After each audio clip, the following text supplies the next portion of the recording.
জাতীয় সড়কে ভয়াবহ পথ দুর্ঘটনায় গুরুতর জখম আলিপুরদুয়ার জেলা পরিষদের খাদ্য কর্মাধ্যক্ষ মানিক রায় ও তার ভাগ্নে।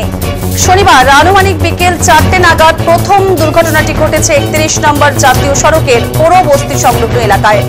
জানা যায়, এদিন মানিক রায় আলিপুরদুয়ার জেলা প্রশাসনিক ভবন ডুয়ার্স কন্যায় দীঘায় জগন্নাথ মন্দিরের প্রসাদ বিতরণ নিয়ে একটি সরকারি বৈঠকে যোগ দেওয়ার উদ্দেশ্যে ফালাকাটা থেকে নিজের অল্ট্রো গাড়ি নিয়ে রওনা হন। পথসঙ্গী হিসেবে তার সাথে ছিলেন তার ভাগ্নে ধনঞ্জয় রায়। তিনি ফালাকাটা থেকে 31 নম্বর জাতীয় সড়ক ধরে নিজেই গাড়ি চালিয়ে আলিপুরদুয়ারে আসছিলেন। স্থানীয় সূত্রে খবর, বিকেল 4টে নাগাদ তার গাড়ি নিয়ন্ত্রণ হারিয়ে জাতীয় সড়কের ধারে গাছে গিয়ে সজোকা মারে। ঘটনায় গুরুতর আহত হয়েছেন দুজনেই। পথ চলতি নাগরিকেরা তাদের অচৈতন্য অবস্থায় দেখতে পায়। খবর পেয়ে নিমতি ফাঁড়ির পুলিশ ও জেলা পরিষদের সভাধিপতি স্নিগ্ধা শৈব দ্রুত ছুটে এসে তাদের উদ্ধার করে আলিপুরদুয়ার জেলা হাসপাতালে চিকিৎসার জন্য নিয়ে আসেন। জানা গেছে, মানিক রায়ের বা পা, নাক ও বুকে গভীর চোট রয়েছে। এদিন খবর পেয়ে আলিপুরদুয়ার জেলা হাসপাতালে আহতদের দেখতে উপস্থিত হয়েছেন জেলা পরিষদের মেন্টর মৃদুল গোস্বামী, সবারই মনোরঞ্জন দে ও কৃষি কর্মাধ্যক্ষ অনুপ দাস সহ জেলা পরিষদের অন্যান্য সদস্যরা।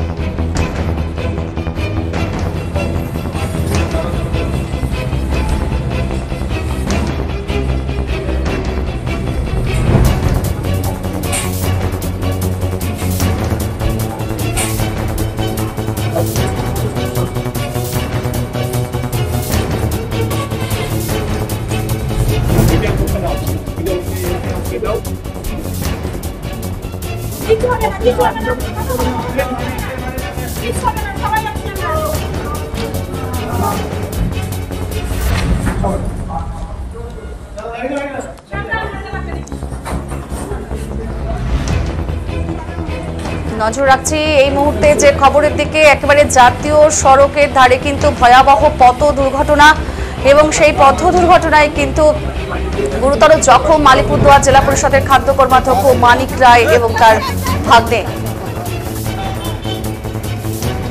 আবারও জানাবো, আজ বিকেল 4টে নাগাদ এই দুর্ঘটনাটি ঘটেছে 31 নম্বর জাতীয় সড়কের পোড়ো বস্তি সংলগ্ন এলাকায়।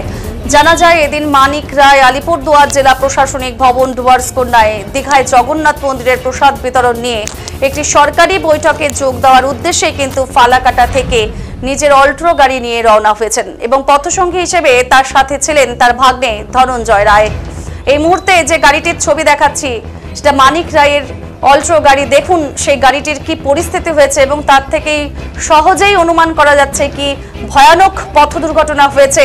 তিনি ফালাকাটা থেকে 31 নম্বর জাতীয় সড়ক ধরে নিজেই গাড়ি চালিয়ে আলিপুরদুয়ারে আসছিলেন এবং স্থানীয় সূত্রে খবর, বিকেল 4টে নাগাদ তার গাড়িটি নিয়ন্ত্রণ হারিয়ে জাতীয় সড়কের ধারে গিয়ে সজোরে একটি গাছে ধাক্কা মারে। আর এই ঘটনায় গুরুতর আহত হয়েছে দুজনই এবং পথ চলতি নাগরিকেরাই কিন্তু তাদের অচৈতন্য অবস্থায় দেখতে পেয়েছে এবং খবর পেয়ে নিমতি ফাঁড়ির পুলিশ ও জেলা পরিষদের সভাধিপতি স্নিগ্ধা শৈব দ্রুত ছুটে এসে তাদের উদ্ধার করে আলিপুরদুয়ার জেলা হাসপাতালে চিকিৎসার জন্য নিয়ে এসেছেন।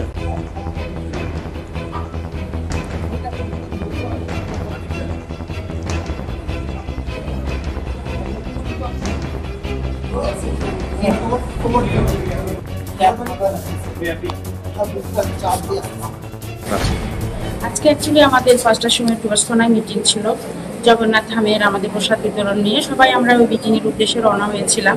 তো সেই সময় আমি খবর পাই যে আমাদের জেলা পরিষদের খাদ্য কর্মাধ্যক্ষ মানিক রায়ের গাড়ির অ্যাক্সিডেন্ট হয়েছে পৌরতে। তো আমি তো অন্ধ হয়েছিলাম আলিপুরদুয়ার আসার পথে, কিন্তু সঙ্গে সঙ্গে সে স্পটে পৌঁছায়। থানা পুলিশ সঙ্গে সঙ্গে ওখানে পৌঁছে গেছিলো। আমাদের নিমতি আউটপোস্ট এবং কালচিনি থানার সব পুলিশের স্টাফ পৌঁছে গেছিলো এবং ওদের গাড়িতে করে অ্যাম্বুলেন্সের জন্য অপেক্ষা করা হচ্ছিল। যখন দেখি দেরি হচ্ছে, আমি সঙ্গে সঙ্গে ওদের সহায়তায়, পুলিশের সহায়তায়, পুলিশের গাড়িতে করে আমরা ইমার্জেন্সিতে এনে আমরা অ্যাডমিট করালাম। এখন প্রত্যেকটা চলছে। এখন পরবর্তীকালে দেখি ডাক্তারবাবুরা কি রিপোর্ট দেন, ওনাদের সিটি স্ক্যান, এক্সরে যা যা টেস্ট করানো ডাক্তারবাবুগুলো করাচ্ছেন। আমরা সকলে এখানে আছি, প্রত্যেকটা আমাদের মেম্বাররাও পৌঁছে গেছে এখানে, যেহেতু আমাদের আলিপুরদুয়ারে মিটিং ছিল আজকে। বললাম যে অ্যাক্সিডেন্টটা কি হয়েছিল ওখানটা? এখন আমরা ঠিক বলতে পারবো না যে কিভাবে অ্যাক্সিডেন্ট হয়েছে। আমিও তো আসছিলাম, রাস্তায় খবর পেলাম যে অ্যাক্সিডেন্ট হয়েছে, এসে দেখি অ্যাক্সিডেন্ট হয়েছে। এখন ওই অবস্থায় ফেলে তো আমরা ফেলে আসতে পারি না, ওই অবস্থায় সঙ্গে সঙ্গে পুলিশের সহায়তায় আমরা এখানে অ্যাডমিট করলাম। গাড়িটা কিসে মেরেছিল? যা দেখলাম ওখানে গাড়িটা গাছে গিয়ে ধাক্কা লেগেছে, ওইটুকুই বলতে পারবো। তারপরে এখন বাকিটা পরে জানা যাবে কিভাবে হয়েছে। এখন ডাক্তার প্রাথমিকভাবে মানে হাড়গোড় কোথাও ভেঙেছে বলে তো আশঙ্কা করছেন ডাক্তারবাবুরা। এখন এক্সরে করা হবে, আপাতত অক্সিজেন দিয়ে এবং স্যালাইন চলছে। কি অবস্থা?